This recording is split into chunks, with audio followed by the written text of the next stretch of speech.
Alright, so here we have the M1 carbine that I was shooting earlier in the video. I'm going to go ahead and show you how it comes apart.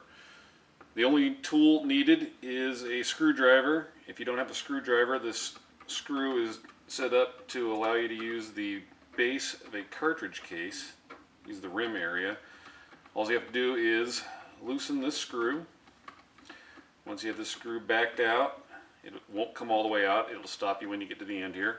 Once you have that backed out, press down on this little spring detent on there, and once again, helps if you remove the sling from the sling swivel there, and it will allow you to slide this barrel band clamp off the front. It doesn't come off the barrel, but it'll allow you to slide it forward.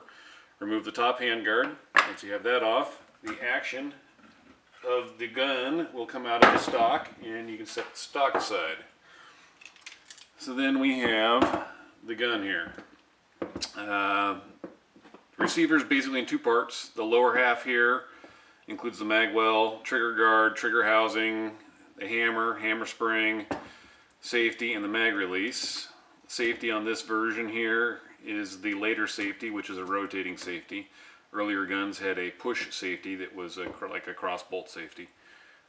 Let's go ahead and start taking this thing apart. First thing you need to do is remove this trigger housing.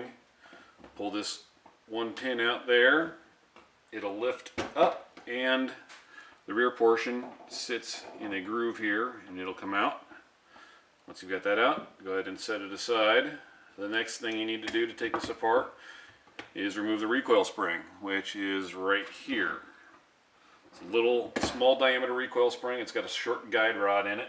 The guide rod just is held into the bolt carrier, charging handle, whatever you'd like to call it. I'm sure it's got a technical term, but I don't know it.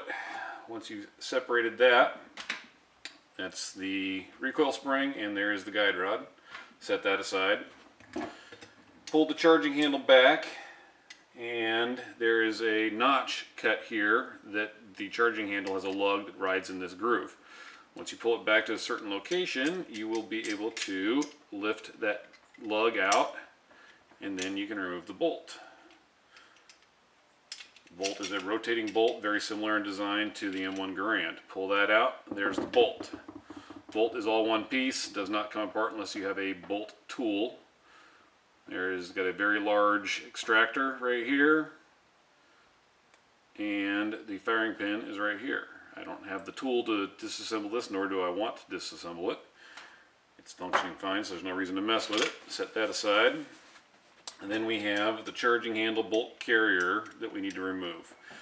Up front here, it's got a groove on either side of the receiver that this piece rides in. In order to remove it, you'll notice that there is a large chunk of it that's been removed there. You line up this lug. Once you have the rear portion of the bolt handle out, you line up that lug at that location there, and this thing will pivot and come out. This gun is a short stroke gas piston gun. The gas piston is right here. It's a very small little plunger. It only moves about 1/4 of an inch. The gas is bled off of the barrel right in here, comes up through this little gas block, hits that piston, which comes back and strikes this bolt carrier. You can see right down here in the center of this bolt carrier, there's a little mark indentation there. That's where this little piston strikes this bolt carrier. That short little stroke sends this whole assembly to the rear, causing the bolt to rotate, eject the spent casing, feed the next one off of the magazine, and the recoil spring sends it all home. Some of the variations on this gun in particular, this one has got the later style barrel band clamp that includes the bayonet lug. Earlier guns did not have the bayonet lug, they just had a clamp that would hold the top handguard on, which basically holds the entire gun together. This has also got a later version of the rear sight. The earlier versions were just a L-shaped piece of metal with two different apertures drilled in them for different distances. I believe they were 100 and 300 yard increments. This later version is an adjustable one. The aperture can be slid back in the sight itself. It's set at 100, 200, 250, and 300 yards, and it's hand adjustable for windage. The earlier versions had to be drifted for windage. Alright, so let's go ahead and put this thing back together.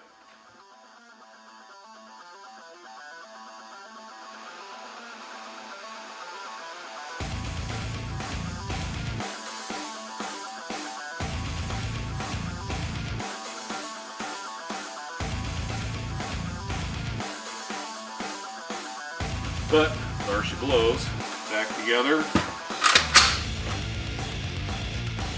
and operational. Function check real quick. Trigger reset time. And safety's working. Good to go.